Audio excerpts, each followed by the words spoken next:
মগজ ভাজি করব, তার জন্য মগজটা ভালো করে ধুয়ে কচলিয়ে নিলাম। ভালো করে কচলানো হয়ে গেলে কড়াইতে সামান্য একটু তেল দিয়ে পেঁয়াজ কুচি দিয়ে দিলাম, সাথে দিয়ে দিলাম রসুন বাটা, আদা বাটা। তারপরে দিয়ে দিলাম লাল মরিচের গুঁড়া, হলুদের গুঁড়া, ধনিয়া জিরার গুঁড়া এবং স্বাদ মতো লবণ দিলাম। সাথে দিয়ে দিলাম কাঁচামরিচও। ভালো করে মশলাটা কষানোর জন্য সামান্য একটু পানি দিলাম। মশলাটা ভালো করে কষানো হয়ে গেলে দিয়ে দিব মগজটা। মগজ দেওয়ার পরে নেড়ে চেড়ে ঢেকে দিব। তারপরে দিয়ে দিব গরম মশলা গুঁড়া।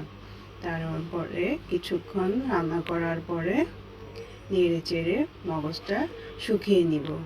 তৈরি হয়ে যাবে মজাদার মগজ ভাজা।